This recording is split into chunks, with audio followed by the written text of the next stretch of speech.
తెలంగాణలో ఎన్నిక నగారం మోగింది. నవంబర్ 30న రాష్ట్ర వ్యాప్తంగా ఒకే విడతలో పోలింగ్, డిసెంబర్ 3న కౌంటింగ్ నిర్వహించనున్నారు. దీంతో రాష్ట్ర వ్యాప్తంగా ఎలక్షన్ కోడ్ అమల్లోకి వచ్చింది.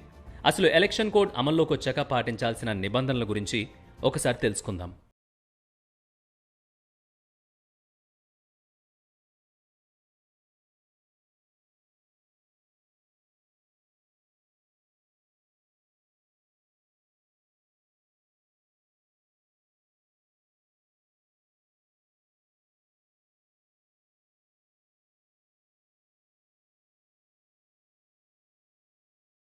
ఆ నిబంధనలని ఎలక్షన్ కోడ్ ఆఫ్ కండక్ట్ అని అంటారు. రాజ్యాంగంలోని ఆర్టికల్ 324 ప్రకారం ఎన్నికల షెడ్యూల్ విడుదలైనప్పటి నుంచి ఎన్నికల ప్రక్రియ ముగిసే వరకు రాజకీయ పార్టీలను, వారి అభ్యర్థులను, ప్రభుత్వ పనులను పర్యవేక్షించే అధికారం ఎన్నికల కమిషన్కు ఉంటుంది. 1960లో కేరళలో జరిగిన అసెంబ్లీ ఎన్నికల్లో తొలిసారి ఎలక్షన్ కోడ్ అమలు చేశారు. ఆ తర్వాత 1962 నుంచి దేశవ్యాప్తంగా ఎక్కడ ఎన్నికలు జరిగినా ఎలక్షన్ కోడ్ అమలు చేస్తున్నారు. మొదటిది, రాజకీయ పార్టీ లేదా అభ్యర్థి కులమతాల ఆధారంగా ఓట్లను అడగకూడదు.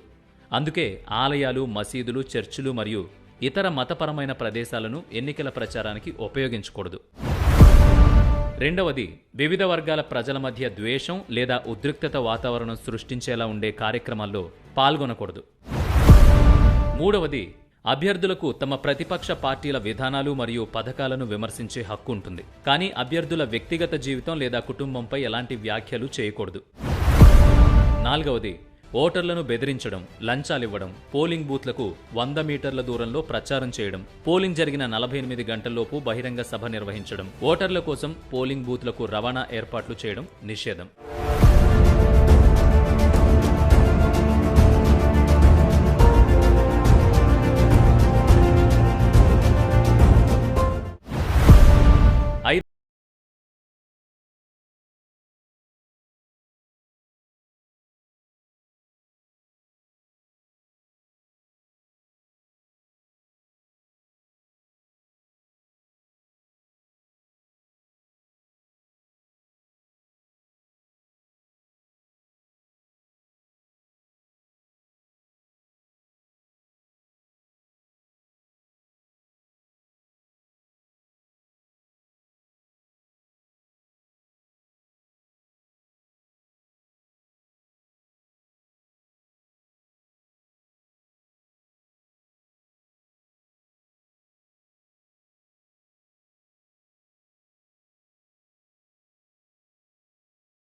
(1979) ఎన్నికల్లో అధికార పార్టీకి ప్రత్యేకంగా కొన్ని షరతులు విధిస్తూ ఎలక్షన్ కోడ్లో మార్పులు చేశారు. అధికారంలో ఉన్నవాళ్లు ప్రజల డబ్బు ఖర్చు పెట్టి ప్రచారం చేసుకోకూడదు. అధికారంలో ఉన్న వెసులుబాట్లను అవకాశంగా తీసుకుని మీడియాను తమ ప్రచారానికి వినియోగించకూడదు. ఎంపీ కానీ, మంత్రి కానీ అధికారిక పర్యటనను, పార్టీ పర్యటనను వేరువేరుగా ఉండేలా చూసుకోవాలి.